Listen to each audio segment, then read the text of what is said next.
وكل ضلالة في النار. خۆشەویستان، نەخۆشیێکی زۆر ترسناک هەیە، دەردێک و تاوانێکی زۆر گەورە هەیە. خەڵکی تووشی ئەو تاوانە گەورە بوونە ئیلا مەگەر کەسانێک خوا ڕەحمی لێیان کردبێت. فەرمێت پێغەمبەرێک لە پێغەمبەران سەلامی خوای پەروەردگاری لەسەر بێت، واتە لە پێش پێغەمبەری خواوە صلی الله علیه وسلم، پێغەمبەرێک لە پێغەمبەران سەلامی خوای پەروەردگاری لەسەر بێت. خوای پەروەردگار لە قەومەکەی خۆی جوندیەک و سەربازێکی زۆری پێدا بوو، واتە خاوەنی سوپایەکی بەهێز بوو، سەلامی خوای لەسەر بێت. ڕۆژێک ئەم پێغەمبەرە سەلامی خوای لەسەر بێت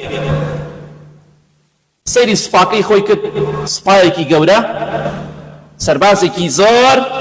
فەرمووی کێ دەتوانێت بەرەنگاری سوپاکەی من ببێتەوە؟ کێ دەتوانێت لەگەڵ ئەمانە شەڕ بکە؟ واتە ئەمەندە زۆرن، ئەوەندە بەهێزن، کێ دەتوانێت بەرەو ڕوومان بێتەوە؟ ئەم وشەی وت ئێمە چەند شتی واڵێن ڕۆژانە، چەند جار مەدحی خۆمان دەکەین، مەدحی دەوروبەری خۆمان دەکەین بەبێ ئەوەی بزانن چی تاوانێکە. ئینسان کاتێک کە معجب بێت بە خۆی یا بۆ نیعمەتانەی کە خوا پێیداوە، زۆر ترسناک. خۆشەویستی خوا فەرمێ صلی الله علیه وسلم، خوای گەورە وەحی نارد بۆ ئەو پێغەمبەرە سەلامی خوای لەسەر بێت، پێغەمبەری خوایە صلی الله علیه وسلم، تەنها ئەوەندەی وتووە کێ دەتوانێت بەرەو ڕووی سوپاکەی من ببێتەوە؟ خوای گەورە فەرمی سێ عقوبە هەیە، سێ سزا هەیە، لەم سێ سزایە دانەیەکیان وبژێرە. ئەو قووەتەی، ئەو هێزەی، ئەو سەربازەی کە تۆ شانازی پێوە دەکەی، ئەبێ یەکێک لەم سێ عقوبەیە بدرێن. مشاوەڕەی بە قەومەکەی خۆی کرد، ڕاوێژی پێیان کرد سەلامی خوای لەسەر بێ، وتیان تۆ پێغەمبەری خوای صلی الله علیه وسلم، لەم سێ عقوبەیە کامیان هەڵبژێری هەڵبژێرە؟ عقوبەکان چییە؟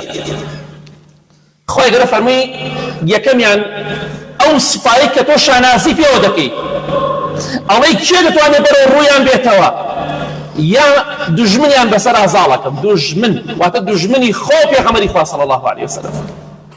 خوا دژمن زاڵەکە بەسەر سپای پێغەمبەرێکە سەلامی خوای لەسەر بێت، تەنها لەبەرەوەی شانازی بە سوپاکەی وەکرد. تۆ شانازی بە چیوە دەکەی؟ بە جوانیتەوە، بە سەرۆت و سامانتەوە، بە فڵان و فڵانتەوە. تۆ عقوبەکە دەبێت چەندە سەخت بێت کە خوا بۆ قیامەت هەڵیگرتۆ بۆ تۆ. دژمن زاڵ ئەەکەم بەسەر سوپاکەتە، ئەمە عقوبە یەکەم. سزای دووەم لەگەڵ سێم، یا برسێتی ئەدەم بەسەرتانە یا خود مردن. چوارەم نییە بڵێ خوایە گیان ئەو قسەم کرد لێم خۆش بە. ئەم سێ عقوبەیەکیان هەڵبژێر بۆ سوپاکەی خۆت کە شانازی پێوە دەکەی. پێغەمبەری خوایە سەلامی خوای لەسەر بێت. قەومەکەی فەرمیان چی هەڵدەبژێری هەڵیبژێرە؟ فەرمی خوایە گیان با زاڵبوونی دوژمن نەبێت، با برسێتیش نەبێ، با مردن بێ. خوایە گیان ئەو سوپای کە من شانازیم پێوە کرد، وتم کێ دەتوانێت بەرەو ڕووی بێتەوە؟ خوایە با مردن زاڵ بێ بەسەریانە. پێغەمبەری خوا فەرمێ صلی الله علیه وسلم، سێ شەو و سێ ڕۆژ خوای گەورە مردنی دا بەسەر سوپاکەیە، ئەو سوپای کە شانازی پێوە کرد سەلامی خوای لەسەر بێت. لە ماوەی سێ ڕۆژە 70000 جوندی مرد. 70000 خۆ چەندەها وڵاتەیە ئێستا 20000 سەربازی نییە. سوپایەکە 70000 لێ بمرێ ئەبێت چەندێکی مابێت؟ بێگومان زۆر بووە، 100,000 سوپایە بوو، سەربازی هەبوو، جەنگی لەگەڵا کردو، جیهادی لە پێناوخوادا کردو. کەواتە ئینسان ئاگاداری خۆی بێت، شانازی بە خۆتەوە نەکەی. بۆ نیعمەتێک کە خوا پێتی داوە شانازی پێوە نەکەی، چونکە خوا لێت قبوڵ ناکە و لە پێغەمبەرانیشی قبوڵ ناکە سەلامی خوایان لەسەر بێت. ئەوە تا بەهۆی یەک قسەیەکەوە خوای گەورە 70000 سەرباز دەمرێنێ کە هەمووشیان لە پێناوخوادا جیهاد دەکەن. ئەی من و تۆ چیمانەیە بۆ قیامەت؟ حتا خوا لێمان قبول کات لە خۆمان بایی بین. خۆشەویستی خوا صلی الله علیه وسلم دەفەرمێ ئەگەر ئێوە هیچ گوناه و تاوانێک نەکەن، گوناه و تاوان نەکەن، واتە ئەوەندە کەسێکی پاک بن، نەزانن گوناه و تاوان چییە، بەڵام لەوە زیاتر کە لە تاوان لە ئێوە ئەترسم، ئەمەش تاوانە، بەڵام تاوانێکی زۆر خەتەرە. تەنها دەفەرمێ لەخەشیت عەلەیکم ما هو ئەکبەر منه العجب.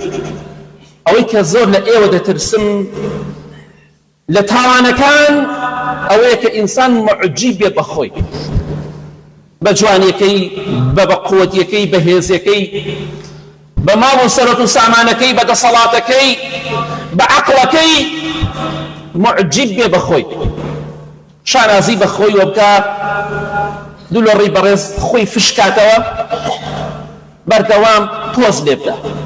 ئەمە تاوانێکە پێغەمبەری خوا فەرمێ صلی الله علیه وسلم ئەگەر ئەمەتان تیا بێت لە هەموو شتێ زیاتر لێتان دەترسن، چونکە زۆر خەتەرە. ئیمامی ئیبن عەبدولبەر ڕەحمەتی خوای لێ بێ دەفەرمێ هەر کەسێ معجیب بوو بە خۆی، بە ناز و نیعمەتەکانی خۆی، ئەو ئینسانە ئینسانێکە عەقڵی لاوازە، عەقڵی زەعیفە، و ئینسانێکی سبحان الله پۆز لێ بدا خەڵ حەزی پێی نییە، خەڵ خۆشی ناوێت، چونکە ئینسانێکی لە خۆباییە، ئینسانێکە نیعمەتەکانی خوا بەسەری ئەوەیە پۆزی پێوە لێ دەدات، خۆی پێ فش دەکاتەوە، من ئەوەم هەیە، من عەقڵم وایە، من ماڵ و سەرەت و سامانەکەم وایە، خانووەکەم ئاوایە، خانووەکەی فڵان کەس ئاوایە، لەوانەیە خوا لە یەک چاوتروکاندنە هەموو شتێک لێ بسێنێتەوە، لەوانەیە لە چاوتروکاندنە ئەو عەقڵی شانازی پێوە دەکەی، خوای گەر بتکاتە کەسێ بەربگرێتە خەڵکی شێتی، بۆیە ئاگاداری خۆت بە.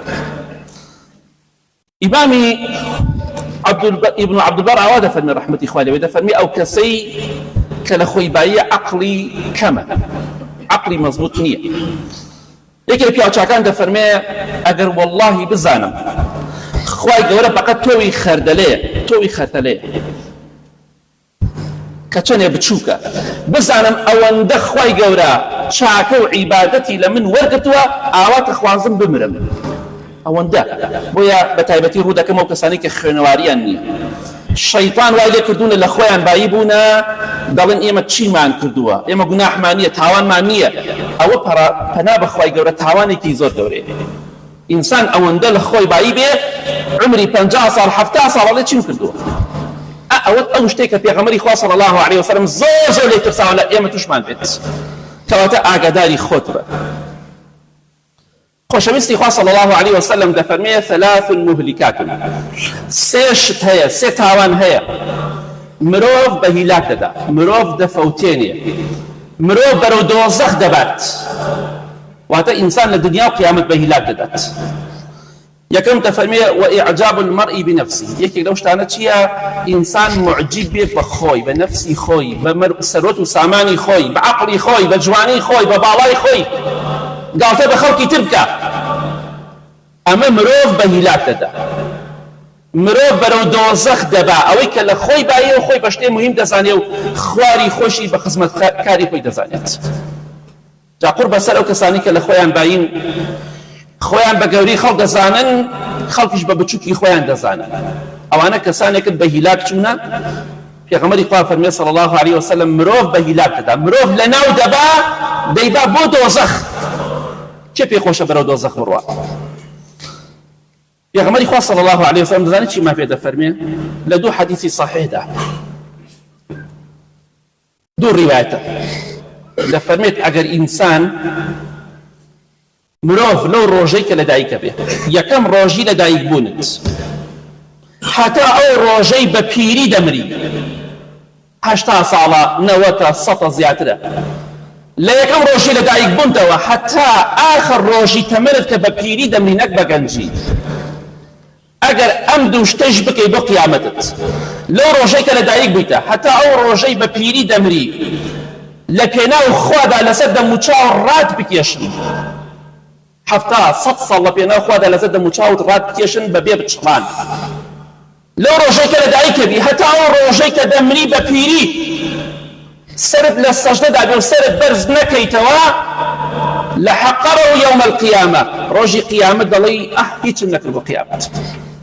خۆ ئێمە 4 دقە 5 دقە لە سەجدا نامێنینەوە، خۆ ئێمە لە پێناو خوا ڕانەکێشتانی لەسەر دەم و چاومان ئەبێ لە ڕۆژی من عەبدێکم هەیە، عەبدەکەی من لە تۆ عالمترە، ئەوەی کە لە سوورەتی کەهفە باس کراوە، خضر سەلامی خوای لەسەر بێت، کە بەسەراتەکە باس کراوە لە سوورەتی کەهفە، کە شتێکە کوونەکە و مناڵەکە ئەکوژێ و دیوارەکە چاکە کاتەوە. خوای گەورە فەرمووی من عەبدێکم هەیە لە تۆ عالمترە، یەکسەر خوای گەورە ڕەخنەی لەگرت. ئەمڕۆ خەڵکانێک دەبینی خۆیان بە شتێکی مهم دەزانن. کاکە من لایکم زۆرە، من بینەرم زۆرە. ئەی بەدبەخت، تۆ چیت لە خۆت بایی ببیت؟ وتارێک قسەیەکت کردووە، هەر شتێکت بۆ مامۆسای ئاینیت یا دکتۆرێکی یا مهندسێکی یا کەسێکی خەڵکی گوێت لێگرێ بە هەر جۆرێک لە جۆرەکان بێ، بە خۆتا بچۆرەوە. خوای گەورە قبوڵی ناکات لە هیچ کەسێک لە خۆی بای ببێ، حتا پێغەمبەرانی سەلامی خوا لەسەر ئەگەر بڵێن ئێمە لە هەموو کەسێ عالمترین، خوای گەورە دەفەرمێن نەخێر لە ئێوە عالمتر هەیە. لە موسای قبوڵ ناکات سەلامی خوای لەسەر بێ، لە من و تۆی قبوڵەکات. بۆیە ئاگاداری خۆتان بن. ئەگەر بڵێ من خەڵکی زۆر گوێم لێگرێ، خەڵکێکی لە زۆر خراپە خۆش ناناسێ هەزار وەنی تۆ خەڵک گوێ دێبی. مەرج نییە گوێگرتنی خەڵک بۆ تۆ چاک بێت، لەوانەیە ئەمە سزایەک بێخوا دابێتی بۆی کە تۆ لە خۆت بایی بیت بەهۆی تاوانەکانتەوە. بۆیە شانازی بەوە مەکە کە خەڵکی زۆر گوێم لێگرێ، خەڵکی زۆر ڕێزم لێگرێ. ئەو نیعمەتێکە خوا پێتی داوە، سوپاسی خوا بکە لەسەری لە خۆت بایی مەبە. بۆیە ئیمامی عەبدوڵای کوڕی مبارەک ڕەحمەتی خوای لێ بێ دەفەرمێ شتێک نابینم لە ناو نیوەشکەرەکانە خراپتر بێ لەوەی کە ئینسان معجی بێ بەخۆی، دەبینی مەدحی خۆی دەکا. سبحان الله، دەبینین شتێک باسکەم زۆر گرنگە. ئیمامی ئیبن جەوزی ڕەحمەتی خوای لێ بێ عالمێکی زۆر گەورەیە بۆ ئەو کەسانەی کە لە خۆیان بایی بوون و معجی بوون بە خۆیان. لەسەر دەستی ئەم پیاوە بەڕێزە ئیمامی ئیبن جەوزی 20,000 گاور و جوولەکە موسڵمان بوون بەهۆی وتارەکانی زۆر کاریگەر بوون. 20,000 گاور و جوولەکە بەهۆی ئەوە موسڵمان بوون. دەڵێن 100,000 کەسی لار و لێر و خراپ مسلمانی خەڵکی خراپ بەهۆی ئەوە تۆبەیان کرد. 100,000 چەند هەزار کتابی هەیە، لەگەڵەوەشە 2,000 کتابی داناوە لە پێناو خوادا باسی ئیسلام. 2,000 کتاب لەگەڵەوەشە بە قوتابیەکانی خۆی دەفەرموو، بە گریانەوە دەیفەرموو قوتابیەکانم، هاوڕێکانم، خوا ئەگەر چوونە بەهەشتەوە منتان لە بەهەشتا نەبینی بڵێن خوای پەروەردگار ئیبن جەوزی عەبدەکەی تۆ لە دنیادا باسی تۆ بۆمان دەکرد، بۆیە ڕەحمی پێ بکە. عەبدەکەی تۆ باسی تۆی بۆمان دەکرد خوایە کە ئینسانی موسڵمان ئاوایە ڕا فڵان کەس بەهۆی منۆ گەڕایەوە، چەند کەس بەهۆی منۆ گەڕاوەتەوە. ئەی بەدبەختی دۆڕاو، ئەوە حاڵی خواناسان بوو، ئەوش حاڵی لە خۆباییەکی وەک تۆیە. ئەگەر منتان نەبینی لە بەهەشتا بڵێن خوای گەر ئیبن جەوزی باسی تۆی بۆمان دەکرد، بۆیە ڕەحمی پێ بکە. عالمێکی زۆر گەورە بوو، هەزاری وەک ئێمە ڕبعێکی و عیلمی پێ نییە. ئینسان لە خۆی بایی نەبێت، چونکە ئینسان لە خۆی بایی بوو پەنا بە خوای پەروەردگار ئەو کاتە خوای گەورە ڕەحمی پێ ناکات. پێغەمبەری خوا صلی الله علیه وسلم لە حەدیثێکی صحیحدا دەفەرمێت ئەگەر خوای گەورە من و عیسا پێغەمبەر سەلامی خوای لەسەر بێت بەهۆی تاوانەکانمانەوە بگرێت، بەهۆی تاوانەکانمان بمانگرێ، یاخود بەهۆی ئەوەی بەم دوو پەنجە چیمان کردە، تەنها ئەم دوو پەنجەیە. پێغەمبەران سەلامی خوایان لەسەر بێ گوناهیان نەبوو، تاوانیان نەبوو. ئەگەر خوای گەورە من و عیسا پێغەمبەر بگرێت سەلامی خوای لەسەر بێ بەهۆی کە ئەم دوو پەنجە تەنها ئەم دوو پەنجە چیمان کردووە نەکەم پەنجەکانیش، ئەوە لعذبنا ولا يظلمنا شيئا، خوا عذابشمانەدا وە زوڵمیشی لێمان نەکردووە. کێوا دەڵێ خۆشەویستی خوا صلی الله علیه وسلم ئەی باشە من و تۆ ئەم دوو پەنجەی من و تۆ چی کردووە؟ بۆ بە خۆمان ناچینەوە، بۆ ئاگامان لە خۆمان نەبێ، بۆ زیاتر عیبادەتی خوا نەکەین. ئینسانی مسلمان نابێت لە خۆی بای بێ من بڵێن چیم کردووە. پێغەمبەری خوا صلی الله علیه وسلم تاوانی کردووە یان نەکردووە؟ نەخێر. ئەوە حاڵەکەی ئاوا دەفەرمێت مام حاجی خاڵۆ گیان مامە گیان تۆش ئەڵێ من چیم کردووە؟ زۆر شتت کردووە، تاوانە زۆر ڕۆژێ باڵغ و دەفەری گوناه و تاوان، بەڵێ گوناه نەکردووە. بەڵام خۆشەویستی خوا صلی الله علیه وسلم بێ تاوان بوو، عیسا پێغەمبەر سەلامی خوای لەسەر بێ بێ تاوان بوو، ئێستەی لە ئاسمانە و پێش قیامەت دێتە خوارەوە. بەڵام ئەگەر خوا بەهۆی ئەو دوو پەنجەیان و عەزابیاندا خوای زوڵمیان نەکردو، ئەی باشە من و تۆ حاڵمان دەبێت لە قیامەت چۆن بێت. ئافرەتێک تەلەفۆن دەکات بۆ ئیمامی ئیبن عوثەیمین ڕەحمەتی خوای لێ بێ کە زانایەکی ئەم سەردەمە زۆر زانای گەورە بوو. پێی دەڵێ مامۆستاگیان خەوێکم بینیوە خەوەکەم بۆ تەفسیر کرد. دەفەرمێ خەوی چیت بینیوە؟ دەفەرمێ لە خەوما پیاوێکم بینی بە دەوری کەعبەدا تەوافیە کرد جلوبەرگی هیچ لەبەرا نەبوو ڕوت و قوت. ئیمامی ئیبن عوثەیمین کە پێوترێ ئیبن تەیمیە بچووک ڕەحمەتی خوا لێبێ ئەوەندە عالم بوو فەرمووی ئەو پیاوە دەناسیت کە بە دەوری کەعبا تەوافیە کرد بە ڕوت و قوتی بەبێ جلوبەرگ؟ فەرمووی بەڵێ چاکی دەناسم. فەرمووی کەسێکی باشە و خاوەنی عیلمە؟ فەرمووی بەڵێ زۆر خاوەنی عیلمە. فەرمووی ئینشاءڵڵا مزگێنی پێ بدە مادەم دەیناسی ئەو پیاوە کە بە ڕووتی بە دەوری کەعبا تەوافی کردووە، مزگێنی پێ بدە خوای گەورە لە هەموو تاوانەکانی خۆش بووە وەکو ئەو ڕۆژەی کە لەدایک بووە، چونکە پێغەمبەری خوا دەفەرمێ صلی الله علیه وسلم ئەوەی حەج بکە خوا لە هەموو تاوانەکانی خۆشە بێ وەکو ڕۆژەی کە لەدایک بووە، بۆیە مزگێنی پێ بدە خوا لە هەموو تاوانەکانی خۆش بووە. فەرمووی مزگێنی پێ بدەم نەترسم، فەرمووی مەترسە مزگێنی پێ بدە.